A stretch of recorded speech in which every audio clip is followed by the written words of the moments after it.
kalau tidak paham. Nah, begini. Orang yang berdosa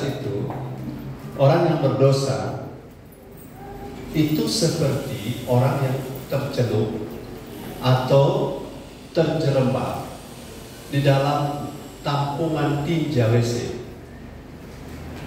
Mengerti sampai sini? Orang yang hidup dalam dosa tanpa Kristus adalah orang yang tercelup atau terjerembab di dalam tampungan tinja WC. Saya ingin saudara pahami, ada banyak orang yang ingin menyenangkan Tuhan tapi salah paham. Yang pertama saudara, apapun baki yang saudara bawa di restoran, apapun menu makanan di atas baki itu, bahkan saudara membawanya dengan baki emas, tapi kalau hidup kita yang dari tangki tampungan tinja itu belum dibersihkan dengan firman atau belum lahir baru, maka semua yang ada di tangan kita, walaupun itu baik, saya kasih tahu pelayanan itu baik, amin. Memberi itu baik, amin. Tetapi jika hidup kita tidak bersedia dimandikan oleh firman dan Roh Kudus, maka tidak ada orang, terutama Tuhan, karena yang kita layani adalah Tuhan. Jadi manusia boleh kagum, tapi Tuhan tidak tertarik. Kenapa? Karena Tuhan lebih peduli hidup kita daripada pelayanan kita. Ayo, sudah sampai di pemahaman ini.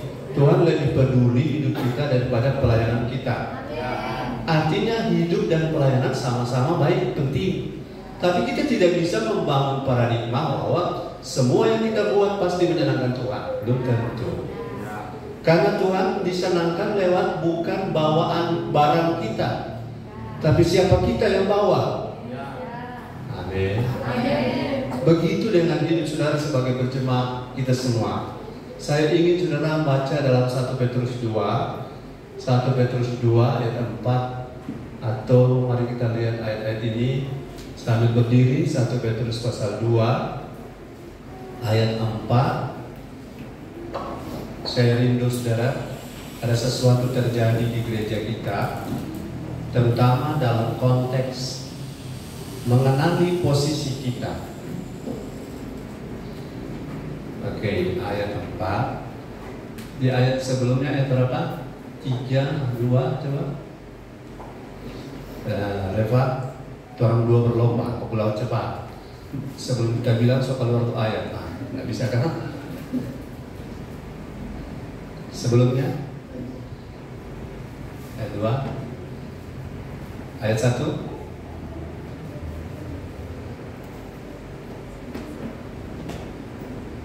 Ayat 1.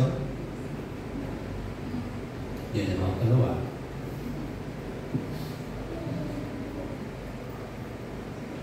Oke. Saudara, di Alkitab saudara judulnya apa? Yesus Kristus batu penjuru. Saya ingin saudara biar Roh Kudus yang tuntun saya, karena khotbah Sabtu kemarin dengan khotbah hari ini berkaitan. Kemarin itu adalah fondasinya dan hari ini adalah bangunannya. Tapi saya berharap kalau kita belum bicara bangunan, mungkin kita belum selesai di fondasi. Oke, mari kita baca ayat-ayat ini bersama. Saudara Pak Handi akan baca alat selanjutnya. 2, 3. Karena itu Tuhanlah katakan segala tipu muslihat dan segala macam kemunafikan, kedengkian dan fitnah. 2. Dan jadilah sama seperti bayi yang baru lahir, yang selalu ingin akan air susu yang murni dan yang rohani, supaya olehnya kamu bertumbuh dan beroleh keselamatan. 3. Jika kamu benar-benar telah mencap kebaikan Tuhan. 4. Dan dalam pelayanannya batu yang hidup yang memang dibuat oleh manusia, tetapi yang dipilih dan dihormat di hadirat Allah. 5. yang dapat dipergunakan Sebagai batu hidup untuk pembangunan suatu rohani bagi suatu umat kudus, untuk persembahkan persembahkan rohani yang akan Yesus Kristus berkenan. Saudara pegang kata oleh karena Yesus Kristus berkenan kepada Allah apa? Yaitu yang kita persembahkan, toh? Yang kita persembahkan berkenan kepada Allah oleh Yesus Kristus, karena di ayat bagian awal kamu digunakan sebagai batu hidup untuk pembangunan suatu rumah rohani. Jadi kepelayanannya disebut imamat yang rajani, imamat yang kudus. Tanpa itu kata berkenan tidak akan muncul. Katakan amin. Amin. Jadi jangan terpesona dan terkesima ya oleh pelayanan. Kalau saudara kenali diri sendiri tidak terbangun atau tidak membangun hidup. Jadi saya sudah bersyukur pada Tuhan, kita sudah diberi mata yang baru, yaitu mata yang baru, mata yang tajam. Amin. Mata yang tajam supaya tahu perbedaan. Ayat 6 2-3. Sebab ayat tertulis dalam kitab suci, sesungguhnya aku meletakkan apa? Di Sion, di rumah Tuhan, di eklesia, sebuah batu yang terpilih, yaitu apa? Sebuah batu penjuru yang mahal, dan siapa yang percaya kepadanya, yang itu siapa? Kristus, ya, tidak akan dipermalukan. 7. Ya, 7. Karena itu bagi kamu yang percaya batu itu mahal, tetapi bagi mereka yang tidak percaya, batu yang telah dibuang oleh tukang-tukang bangunan itu orang-orang Farisi telah menjadi apa? Batu penjuru, juga sekaligus telah menjadi batu sentuhan dan suatu batu sandungan kepada yang orang Farisi tadi. 8. Mereka tersandung padanya karena tidak taat kepada firman Allah, dan untuk itu mereka juga telah disediakan untuk tidak taat dan akan dihukum. Ayat 9. Ini ayat 9 sangat terkenal. Amin. Ayat 9. 2-3. Tetapi Allah bangsa yang terpilih, imamat yang rajani, bangsa yang kudus, kepunyaan Allah sendiri, supaya kamu memberitakan perbuatan penguasaan yang besar dari Dia yang telah memanggil kamu keluar dari kegelapan kepada terangnya yang ajaib. Ingat ya, dalam konteks batu saya baca, yang telah membentuk kamu keluar dari bentuk yang tidak berbentuk kepada bentuk yang serupa Kristus. Amin. Amin. 10. Ayat 10, 2-3. Kamu yang sekarang dulu bukan umat Allah ya, tapi karena sudah terbentuk sekarang menjadi umatnya.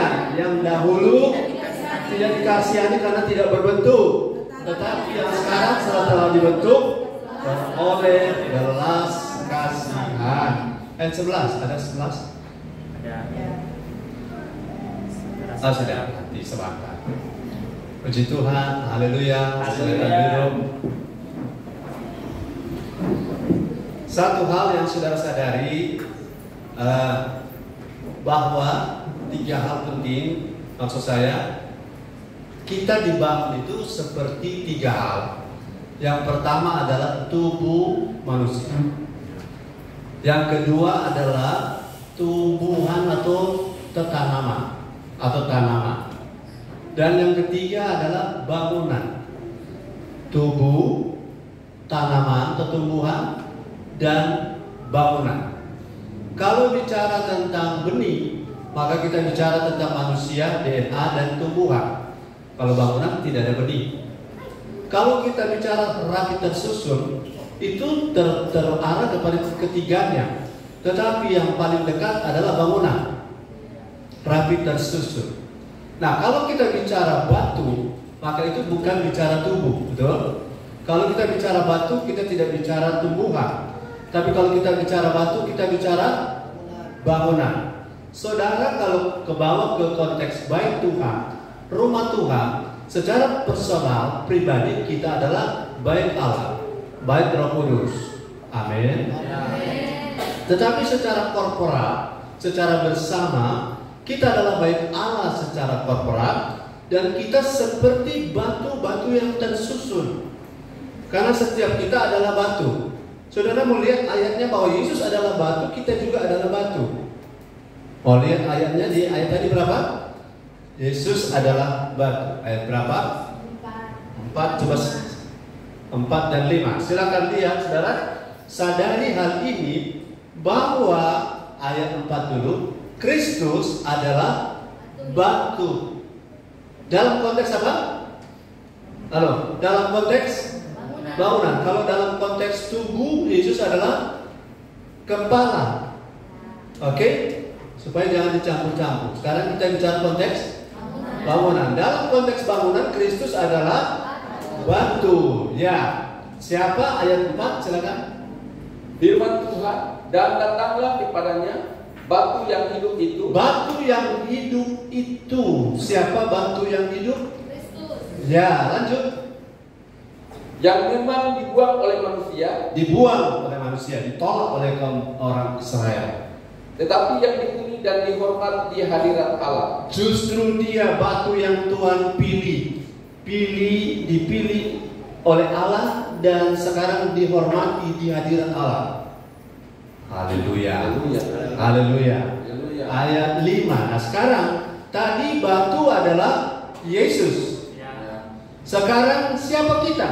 Ayat 5. Dan biarlah kamu juga Biarlah kita sama juga dipergunakan sebagai batu hidup yang untuk pembangunan suatu rumah rohani. Untuk pembangunan suatu rumah rohani, rumah Allah, bait Allah korporat, eklesia, Sion. Terus bagi suatu imamat kudus. Bagi suatu tatanan pelayanan. Imamat itu kan akar kata imam, toh? Tatanan pelayanan yang kudus. Kudus artinya yang menyenangkan Tuhan. Kudus artinya disisihkan, dipisahkan, to be separate for something. Dipisah untuk sesuatu, dan kita dipisah untuk Tuhan. Amin. Nanti saya jelaskan sebentar batu seperti apa yang akan dipisah. Lanjut. Haleluya. Untuk mempersembahkan persembahan rohani yang karena Yesus Kristus berkenan kepada Allah. Ya, di mana orang mempersembahkan korban? Thank you. Di mana orang mempersembahkan korban? Di rumah Allah, rumah Tuhan. Itu sebabnya Israel walaupun menyembah Allah, tapi mereka menyembah di bawah pohon-pohon, di bukit-bukit yang tidak ditentukan Tuhan. Tuhan marah. Walaupun ada korban untuk Tuhan, pakai nama Tuhan, pakai liturgi Tuhan, pakai imam Tuhan, tapi bukan tempat yang Tuhan tetapkan. Saudara harus berada di tempat di mana Tuhan taruh saudara. Sebentar saya akan membagikan apa yang saya pahami, yang baru saya pahami hari kemarin dan hari ini. Begini, saya bilang sekarang saja ya, supaya saudara boleh sebentar saya ulang gampang. Saudara bayangkan bangunan ini, coba bayangkan bangunan ini, di dalam dinding-dindingnya ada apa? Besi. Bukan, di dalam dinding. Kalau di tiang ada besi. Di dalam dinding ada batako atau bata atau tela atau holobrik, ya. Nah, saya tanya, batu itu setiap berapa bulan, setiap berapa tahun dia pindah? Tidak. Itu batu yang ada di dinding. Asal dia sudah ada di bangunan yang tepat, dia tidak akan pindah selamanya. Betul? Jadi kalau saudara saya dan saudara jadi batu, dalam 10 tahun pindah bangunan, ini batu apa? Batu loncat, bukan loncatan, batu loncat, atau lebih cocok dengan namanya kutu loncat. Batu yang benar tidak dipindah-pindah seumur hidup bangunan ini, kecuali renovasi. Itu logika yang saya dapatkan. Oh iya ya, sampai Tuhan datang, kalau Tuhan berkenan, saya akan ada di sini. Sampai kita bilang, ku ingin tetap di sini. Dan aku ini batu. Datang satu WL, aku mau di sana. Ya. Di lagu aku tabrak. Ku ingin tetap di sini, maksudnya di rumah Tuhan, di tempat di mana saya dibentuk. Karena dengan di rumah Tuhan baru bisa ada imamat yang kudus. Ada tatanan. Kalau ada tatanan, baru Tuhan merestui ada persembahan korban. Mempersembahkan persembahan roh. Persembahan jasmani boleh menipu, tapi rohani tidak bisa menipu. Haleluya. Orang bisa mempersembahkan materi sambil pura-pura baik, bisa. Tapi orang tidak bisa menyembah Tuhan sampai pura-pura menyembah asli. Tidak bisa. Amin. Karena yang seperti itulah, karena di dalam rumah yang ada batu-batu hidup, di dalam situ ada persembahan dan model pola tatanan seperti inilah yang tadi lalu bilang, ku mau menyenangkanmu. Semua ku berikan padamu. Apa artinya? Totalitas dari batu hidup kita ku serahkan kepada Tuhan. Untuk terserah Tuhan taruh di toilet kek, taruh di gerbang pintu depan kek, atau taruh di pintu pagar kek, atau taruh di bagian atap, terserah tangan Tuhan. Karena bagi saya, halo, bilang haleluya. Bagi saya seperti batu, menyenangkan Tuhan itu artinya mau Tuhan bentuk. Haleluya. Tanpa bersedia dibentuk, kita batu, tapi batu yang tak berbentuk. Haleluya. Sabar saja, sudah masih banyak batu yang sedang dibentuk. Karena ada batu tua, ada batu muda. Haleluya. Sampai di sini saudara, haleluya, haleluya. Jadi ternyata Kristus adalah batu. Masih ingat lagu lama Pak Rorok ya? Ya. Batu karang yang teguh, kita berasal dari batu karang itu. Karena secara benih kita berasal dari Kristus. Amin. Jadi kita juga diambil, yang dipahat, yang diambil, dikeluarkan dari Kristus. Bukan akhirnya kita terpisah dari Kristus, tapi karena kita berasal dari Kristus dan kita bahan dasarnya dari batu yang sama dengan Kristus untuk pembangunan suatu rumah rohani. Saudara, bayangkan, imajinasikan bahwa kita ini adalah bangunan. Kita ini adalah bangunan. Bangunan yang sehebat apapun, kalau dia bolong-bolong, suatu saat akan roboh. Amin. Bolong-bolong artinya cuma kuat sebelah lemah, akan roboh. Kita perlu bangunan yang kuat. Karena kalau bangunan kuat, serigala, singa, beruang, ular tidak bisa masuk. Oh, biarkan saja tidak apa-apa, lubang kecil-kecil aja. Itu tempatnya singa tidak bisa masuk, tapi ular bisa. Amin. Jadi rumah rohani kita secara korporat, mari tolong jadi batu-batu yang berfungsi. Katakan haleluya. Tapi batu berfungsi selama dia mau dibentuk. Karena tak ada pembentukan, tak ada ketersusunan. Halo, betul? Tak ada pembentukan, tak ada ketersusunan. Tidak mungkin. Mari saya minta tolong untuk taruh ke batu-batu. Saya minta tolong, mana Seva, dibuka dulu. Seva Hedi, Bapak Handi. Ya. Karena tolong kan batu-batu hidup. Taruh di atas.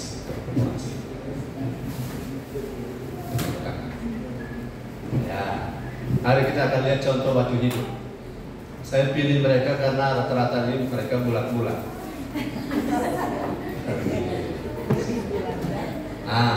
Ebi bulat, Seva bulat, Andri bulat kaki. Andri permisi di tengah ya. Saudara mau tersusun? Mau tersusun? Yang mau tersusun bilang amin. Tanpa pembentukan tidak ada ketersusunan. Ya, jelas. Katakan say after me. tanpa pembentukan, tidak ada susunan. Ya, coba saya minta ada yang bulat-bulat Natal di belakang kalau kemarin, seperti kemarin. Kita semua harus dibentuk. Amin.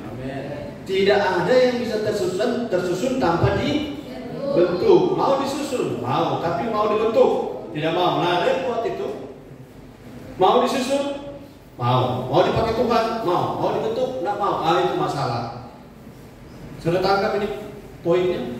Ya. Mau dipakai Tuhan, mau sekali. Tapi mau dibentuk, tidak mau. Bisa jadi? Bisa mungkin dipaksakan, tapi menyenangkan Tuhan tidak. Haleluya. Saya minta maaf saudara, kita kan harus jadi serupa Kristus. Apalagi yang bulannya.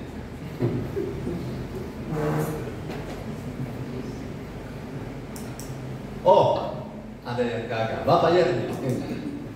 Hari ini Bapak Yermi akan jadi seperti Kristus. Ini Tuhan Yesus ini. Bapak Yermi. Beri tepuk tangan untuk Tuhan. Ya, Pak Yermi di sini. Ya, Pak Yermi. Oke, sama-sama berisi padat semuanya. Haleluya. Salah-salah kalau hari ini yang kembali dari di depan. Oke, kita lihat.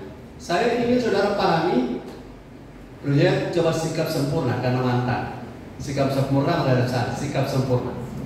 Haleluya. Ya, sikap sempurna. Sekarang Ebi dan Seva sikap sempurna. Nah, oke, Pak Adri gaya kungfu jurus bangau. Coba, tahu bagaimana? Kungfu jurus bangau. Mau pegang kami mic, kita kasih contoh.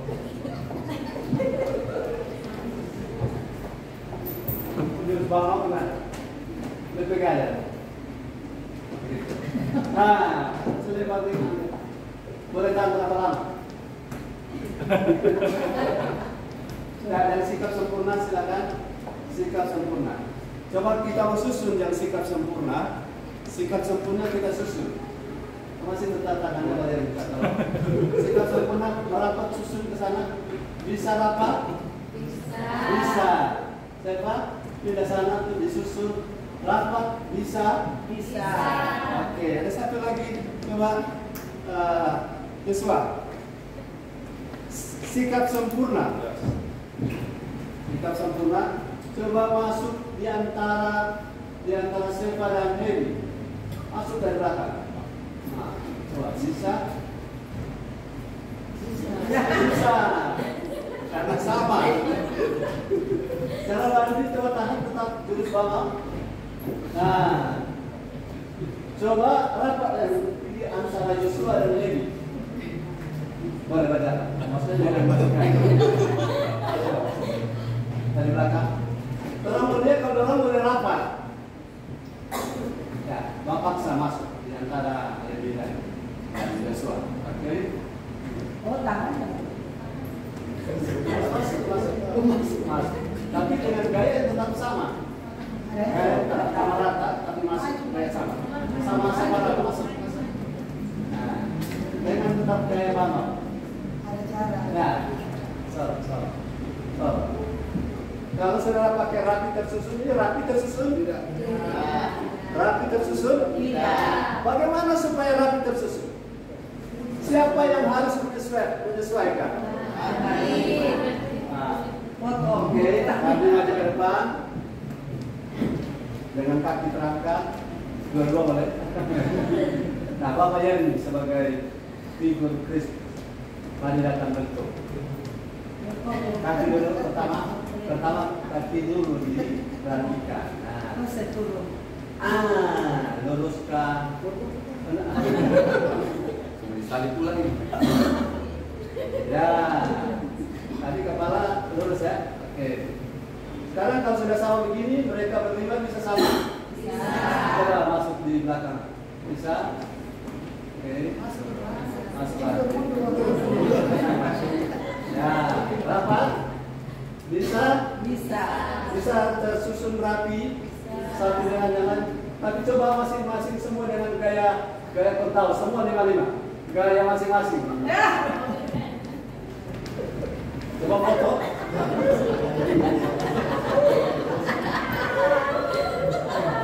Apakah ini disebut rapi tersusun? Tidak. Bagaimana cara? Setiap bagian harus dipangkas kalau ada kelebihan.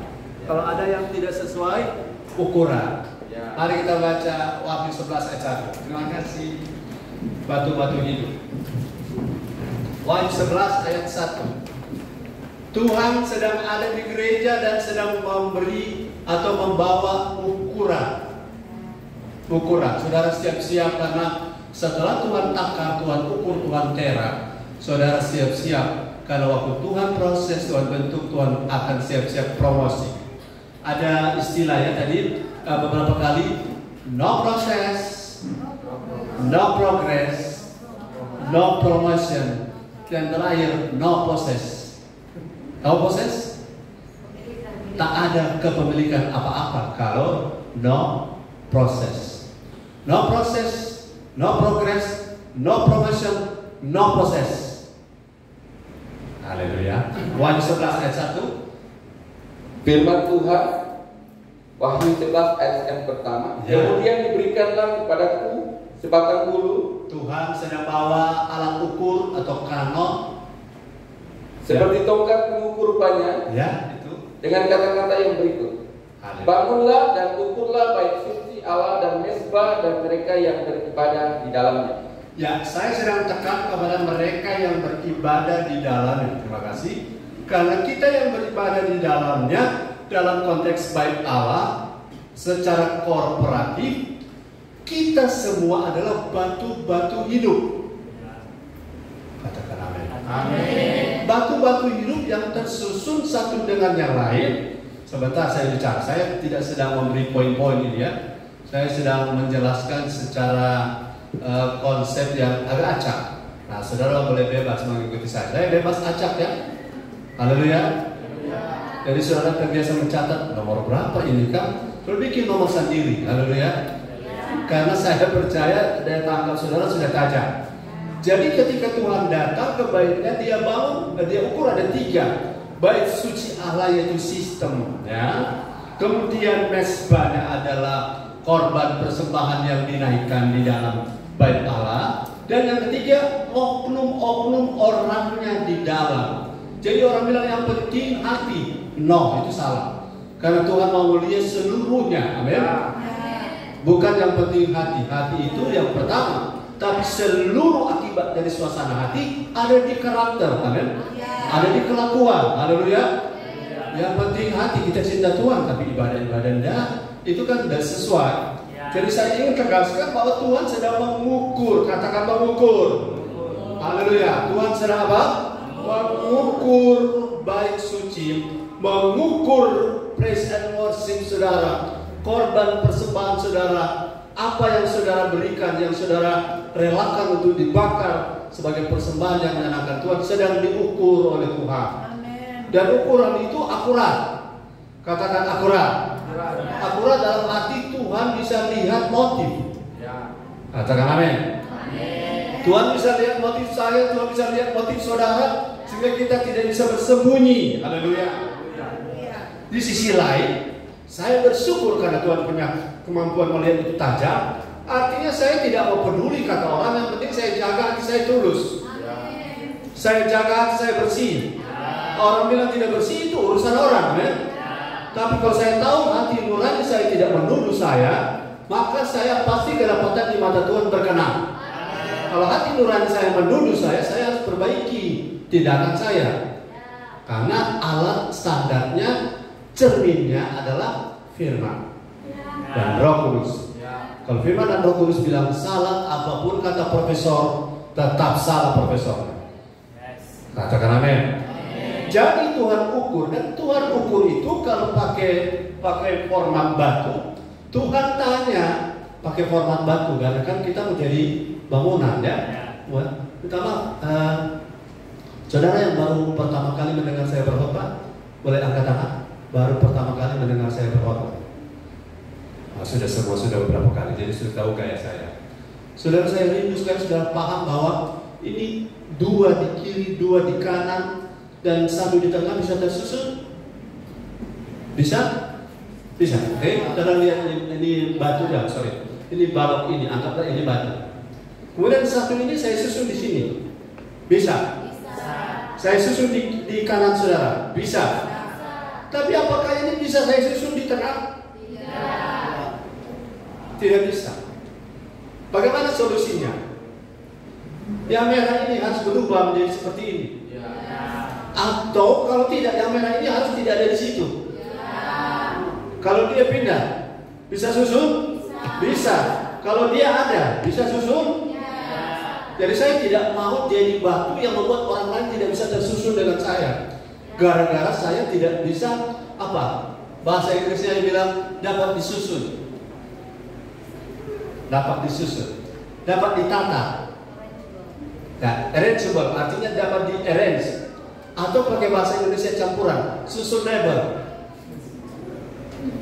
Susunable. Dapat disusun. Apa yang menjadi masalah gereja sekarang adalah ketika saya tidak atau saya sulit disusun.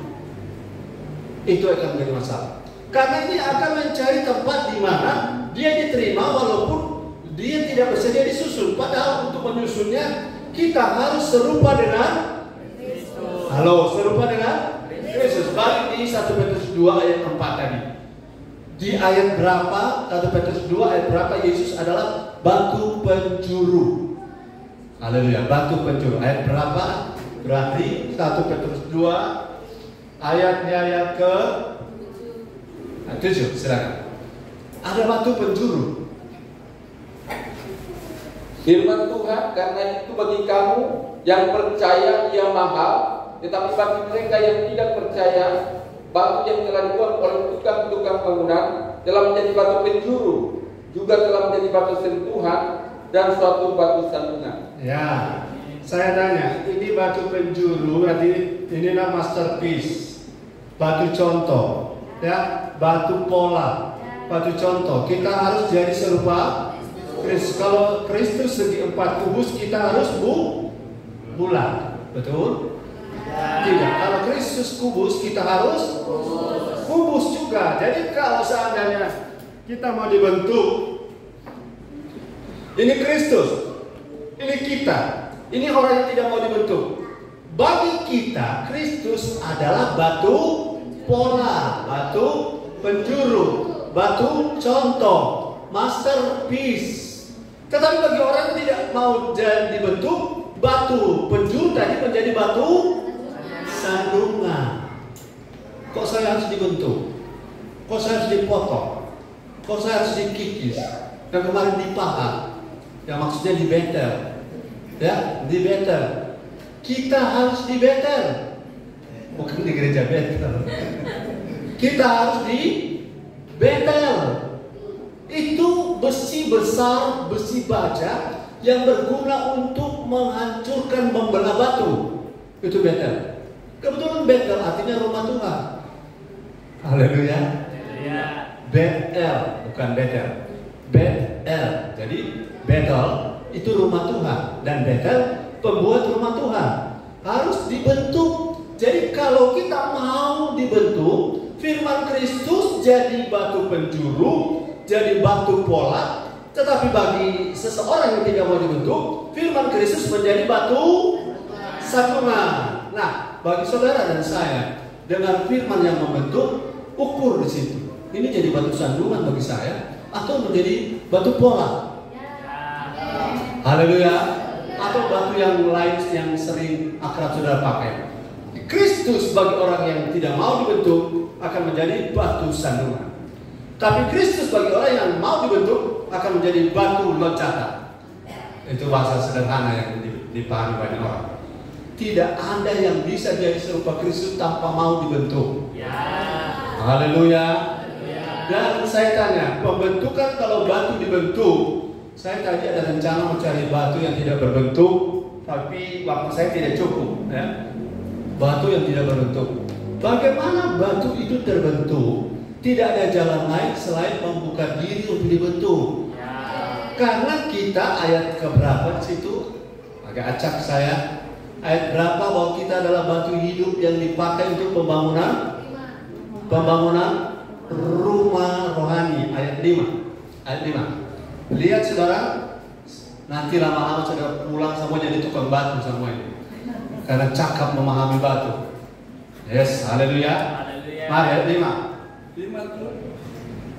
Dan biarlah kamu juga dipergunakan sebagai batu hidup Ya. untuk pembangunan suatu rumah rohani, Ya. bagi suatu imamat kudus, Ya. untuk mempersembahkan persembahan rohani yang karena Yesus Kristus berkenan kepada Allah. Saya katakan saya adalah batu hidup. Haleluya, haleluya. Saudara, saya lebih jelas lagi bahwa ketika saya jadi batu hidup, saudara, Yesus tadi bilang adalah batu penjuru. Nah, berikan waktu saudara perhatian untuk saya jelaskan batu penjuru. Batu penjuru itu begini. Selama ini orang pahami, dan saya sudah tulis lama di buku jilid 3. Buku khotbah saya jilid 3. Jilid 3 itu tahun 2015 atau 2007 atau 2008. Dari sekarang sudah berapa tahun.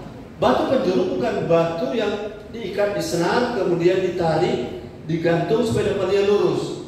Itu batu water pass. Bukan itu. Dan batu penjuru itu bukan batu peletakan batu pertama. Bukan.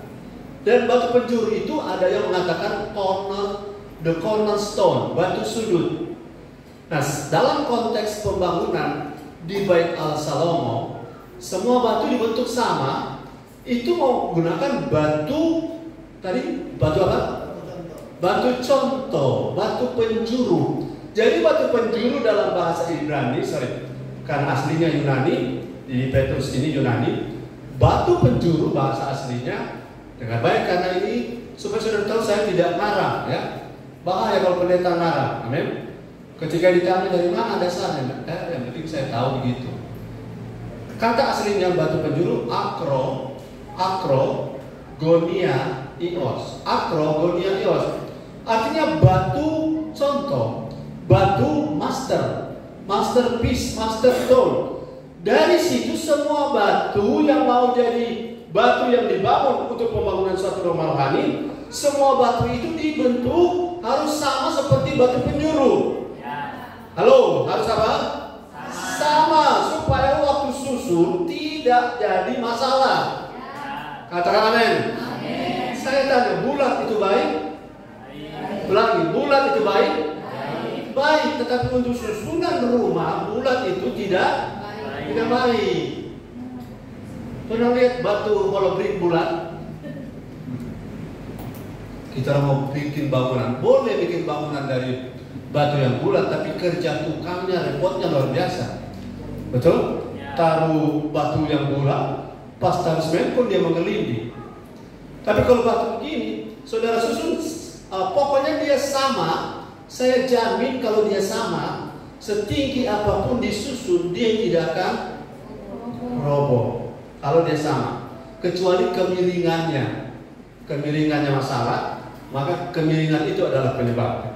Tapi kalau dia bentuknya sama, setinggi apapun, saudara, kalau kita bentuknya sama dengan Kristus, Kristus mau taruh di bawah, taruh di atas, taruh di mana, tetap no problem. Karena sama. Masih boleh? Masih boleh. Haleluya. Karena terbentuk sesuai pola.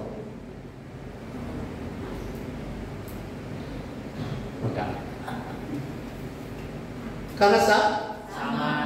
Kalau dia tidak sama, baru berapa sama ciri? Kalau orang tidak sama seperti Kristus, baru 10 tahun so banyak masalah orang. Jadi bank masalah, gereja adalah bank masalah.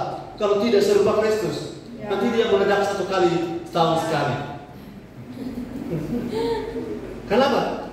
Ketersediaan orang yang mau jadi serupa Kristus itu kurang. Itu sebabnya jadi gembala itu kerja berat.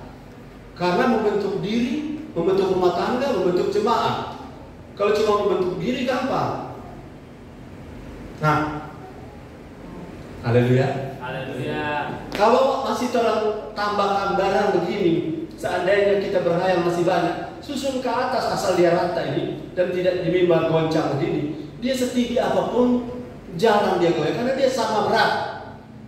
Betul?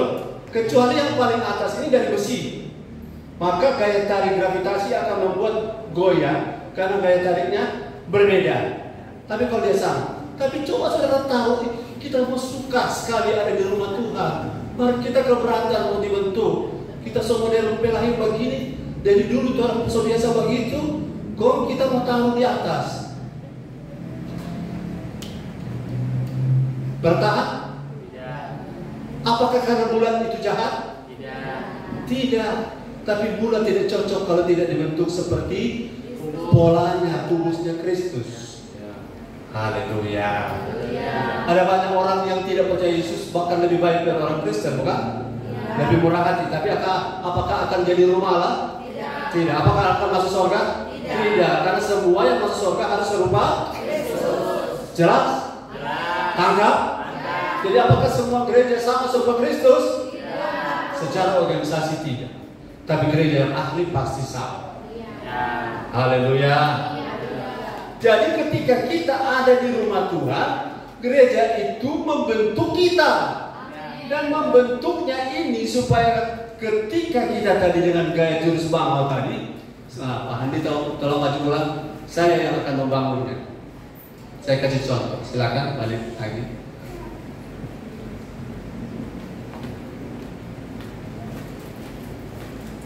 Tenang saja, kalau dua masuk itu. Oke, gayanya. Ya. Tuhan membentuk saya dan Tuhan membentuk saudara. Tuhan buat kita makin, jangan langsung total ya. Kita makin sabar, makin rendah hati, makin tidak tersinggung. Tangan satu sebelah belum. Makin mudah mengampuni. Makin mengerti kehendak Tuhan. Makin melayani dengan tulus. Makin cinta Tuhan. Ya. Masih ada serangan. Saudara tuh kaki lebih dulu. Banyak berdiri. Jangan langsung total, pelan-pelan. Makin rajin melayani. Makin banyak berkorban. Makin banyak cari jiwa. Makin banyak bantu CG3. Makin berapi-api dalam pelayanan. Makin semangat dalam present worship. Makin suka bersumpah. Makin setia persepuluhan. Makin setia ibadah raya. Dan makin lurus kepala.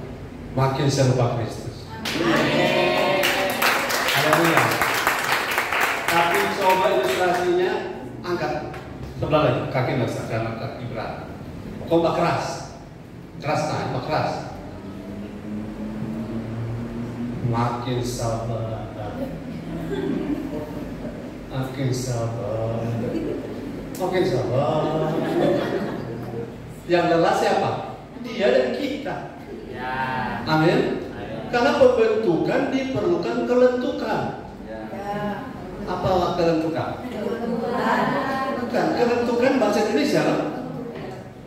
Kelentukan adalah kemudahan untuk terbentuk menurut arah pembentukan.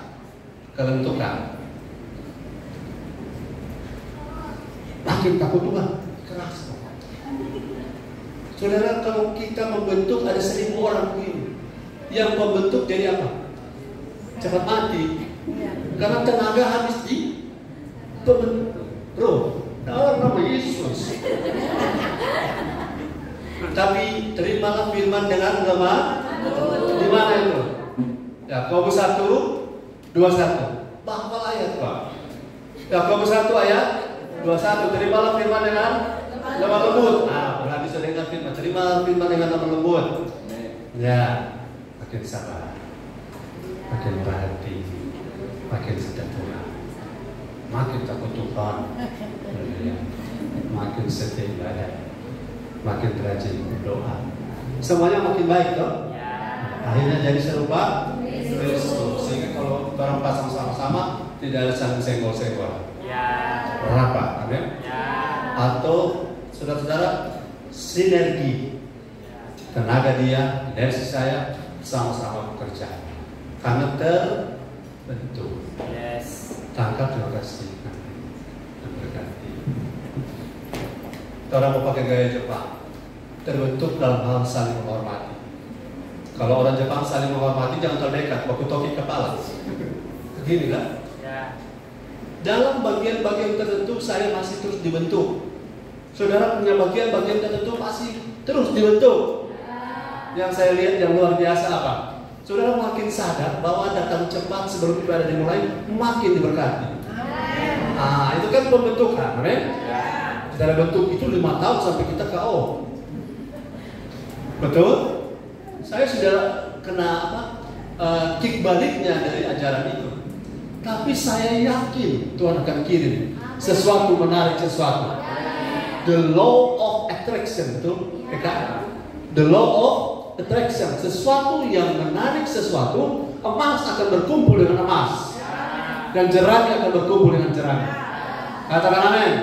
Orang yang mau dibentuk akan berkumpul dengan orang yang mau dibentuk, dan orang yang tidak mau dibentuk akan berkumpul dengan orang yang sama. Jadi itu hukumnya, the law of attraction.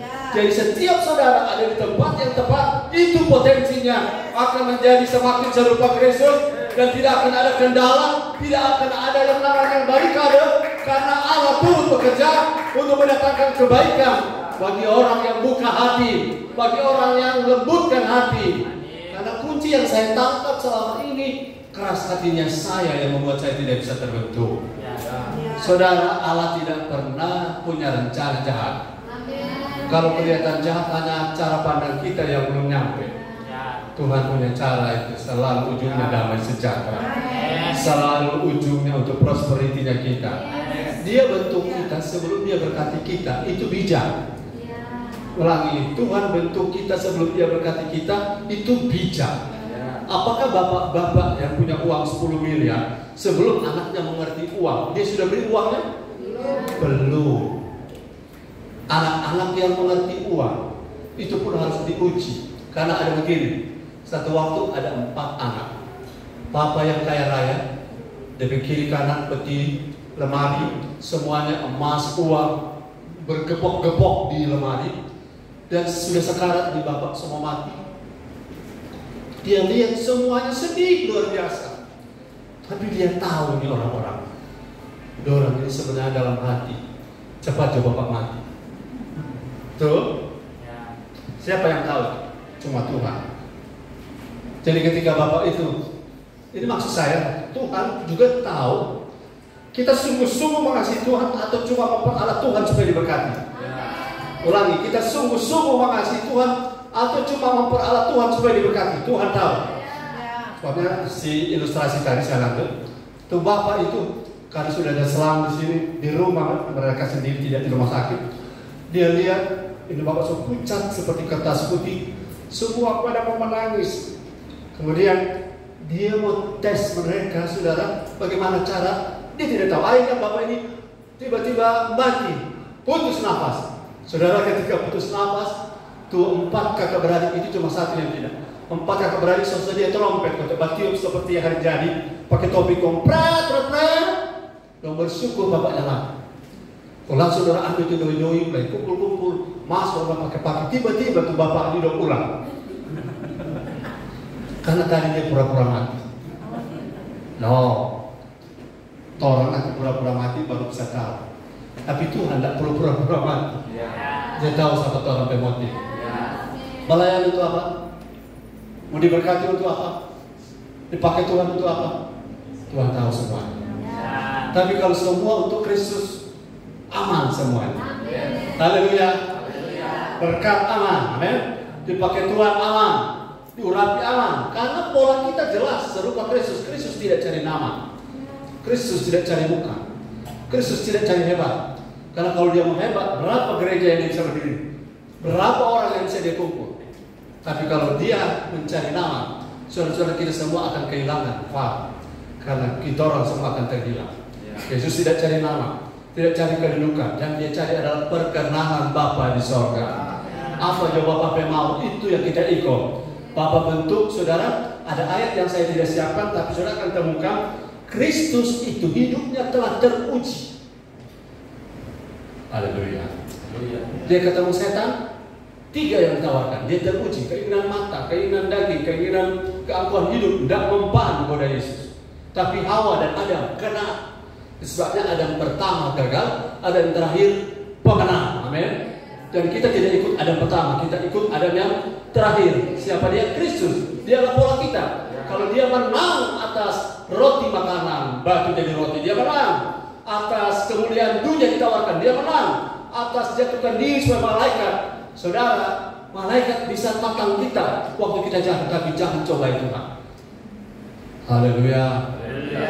Jangan coba itu, Tuhan. Saya mau coba. Coba kalau kita tidak setia, 1 tahun kita mau coba, kita mau lihat Tuhan.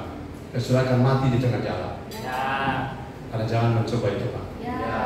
Hari ini kita sadar bahwa kita adalah batu hidup. Katakan ke kanan. Batu hidup. Itu sebabnya sekarang saya sedang dibentuk.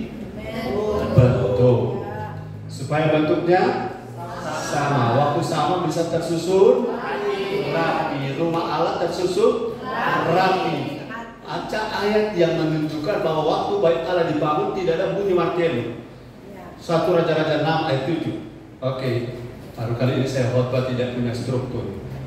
Tapi bagus juga kan? Haleluya. Saudara kan nggak rasa lama tuh, padahal 1 jam ini belum ada poin. Ya, 1 Raja-Raja 6 ayat 7. Firman Tuhan, pada waktu rumah itu didirikan, dipakailah batu-batu yang telah disiapkan di pengadilan, di pengalian. Boleh, apa? Sehingga tidak kedengaran palu atau kapak atau sesuatu terkakas meskipun selama pembangunan rumah itu. Yes, luar biasa. Ayat ini memperjelas yang kita sedang gambarkan. Baca sama-sama.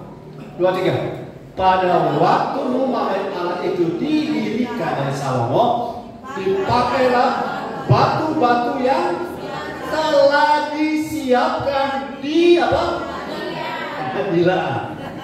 Karena dia diri dulu loh. Betul itu berarti terjemahan Ternate. Telah disiapkan di penggalian. Jadi di penggalian telah ada proses pembentukan. Sehingga ketika susun tidak kedengaran martelo, tidak kedengaran kapak, tidak ada perkakas besi selama pembangunan itu. Jadi silent building. Atau apa ya, proses pembangunan yang tidak disuara. Luar biasa. Kalau orang terbentuk dan orang satu kali ada pertemuan di udara, seluruh anak Tuhan sejagat raya bertemu. Dan ada waktu ini, orang gereja Bethel, ini betul, ini betul, tidak ada. Semua cuma anak kerajaan Allah. Orang tidak ada GPI, GPU, GPA, tidak ada. Semua orang dibentuk serupa Kristus. Haleluya. Atau gereja GP. Sehingga beberapa orang tak GP. Gereja punya merek itu baik, tapi yang membentuk kita adalah firman dan Roh Kudus. Sehingga ketika semua kita saudara-saudara sedestiny seluruh dunia ketemu, tidak ada konflik. Tapi organisasi, waduh, sudah bayangkan saja. Tapi kalau kita terbentuk serupa Kristus, sampai dapat sebut serupa Chloe. Terbentuk serupa Kristus, tidak ada konflik. Nah sekarang orang bilang kalau satu gereja bisa konflik, bagaimana terbentuk? Jadi gaya batunya begini. Satu mau masuk pasang kemari di dalam satu bangunan. Coba saudara, kalau batu ini sudah saling terkancing, saling terkunci, tapi tidak pakai semen, yang di lain-lain sudah saling terikat. Saya nanti akan buatkan simulasi yang lain. Batu ini bisa dicabut yang ini? Bisa, karena tidak pakai ikatan semen, Pak. Tapi yang lain runtuh? Tidak. Karena ada tuh saling kait nanti ini penjelasannya. Baru kalau memang dia rusak, ada batu baru yang pasang di situ. Tuhan tidak pernah kehabisan batu. Sekali lagi, Tuhan tidak pernah kehabisan. Jadi Tuhan tidak butuh yang kepala batu. Katakan amin. Beri tepuk tangan bagi Tuhan. Saya percaya bahwa batu-batu hidup sekarang ada di ruangan ini, ada di gereja ini. Kenapa? Karena hidup kita yang dibentuk, bukan batunya ya. Hidup kita yang dibentuk. Pembentukan itu lebih baik, saudara, kita dibentuk dan repot di penggalian daripada kita repot di bangunan. Haleluya. Daripada Tuhan datang dan Tuhan ukur batu ini keluarkan, karena tidak sesuai masterpiece. Kalau Tuhan datang, Tuhan bersihkan. Di sudut sana ada batu yang menonjol, pangkas dia. Tapi kalau sudah di hadapan hadirat Allah, Allah itu api yang menghanguskan, pedang yang bermata dua. Kalau Allah yang hakimi, masih lebih bagus gembala gereja lokal yang meluruskan. Tapi kalau Allah yang meluruskan, tidak ada kompromi. Katakan amin. Karena gembala agung yang datang tidak adalah waktu perbaikan. Karena selama hidup masih ada timing, waktu masih jalan, masih ada potensi restorasi. Tapi kalau waktu kekekalan sudah dimulai, tidak ada lagi reformasi, tidak ada lagi restorasi. Karena waktu itu semua terlambat. Kapan waktunya pembentukan? Sekarang. Jadi rugi kalau tidak ibadah, rugi tidak datang melayani, rugi tidak datang doa. Karena kita dibentuk lewat semua aktivitas internal dan makin serupa Kristus. Ketika Kristus datang, dia tidak bilang kasih kesempatan dia, tidak lagi. Sudah waktunya untuk diukur. Haleluya. Dan kalau Tuhan ukur, Tuhan tidak pernah kolusi. Dan Tuhan tidak pernah kompromi. Pastikan kita batu-batu hidup yang siap tersusun dalam rumah Allah dan rapi tersusun. Ayat yang terakhir, Efesus berapa itu? Rapi tersusun kemarin ya. Sudah lihat catatannya? Rapi tersusun, Efesus pasal. Kalian punya catatan kemarin? Saya bilang haleluya. Haleluya. Ya, Efesus pasal 2, 19 sampai 21. Mari saudara kita perhatikan ayat ini. Firman Tuhan, demikianlah kamu bukan lagi orang asing dan pendatang. 19 ya betul. Ya. Sampai 21.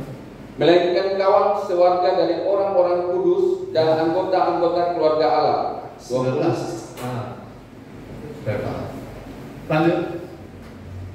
Yang dibangun di atas dasar para rasul dan para nabi, dengan Kristus Yesus sebagai batu penjuru. Di dalam Dia tumbuh seluruh bangunan, rapi tersusun menjadi bait Allah yang kudus di dalam Tuhan. Di dalam Dia seluruh bangunan terbangun dengan pola Dia sebagai batu penjuru, dan hasil akhirnya rapi tersusun. So bayangkan ini kalau batu-batu ini lebih banyak, kalau disusun. Saudara akan melihat satu rangkaian batu yang apik, rangkaian batu yang rapi. Karena ada pola susunan dan pola batu tela. Nah, itu akan kita coba di kesempatan yang lain. Tapi sadari hari ini Kristus adalah pola kita. Kristus adalah contoh dari kita. Dan kita mengikuti pola Kristus. Dan sekarang kita sedang dibentuk. Dan pembentukan itu akan menjadikan kita rapi tersusun di dalam rumah Allah secara korporat. Dan ketika Tuhan datang, Tuhan hadir di rumahnya. Dan kita akan bersama-sama dengan Allah selama-lamanya. Sampai Tuhan Yesus datang, bertekunlah dalam pembentukan. Sampai Tuhan Yesus datang, beri dirimu terbuka untuk pembentukan firman dan Roh Kudus. Raih setiap momen, raih setiap kesempatan, jangan sampai ketinggalan. Amin. Jangan sampai ada satu momen sudah tidak ada. Haleluya. Sehingga semua akan terkikis dengan baik. Sudah akan melihat hidupmu menyenangkan Tuhan. Amin. Mari kita tunduk kepala, kita berdoa.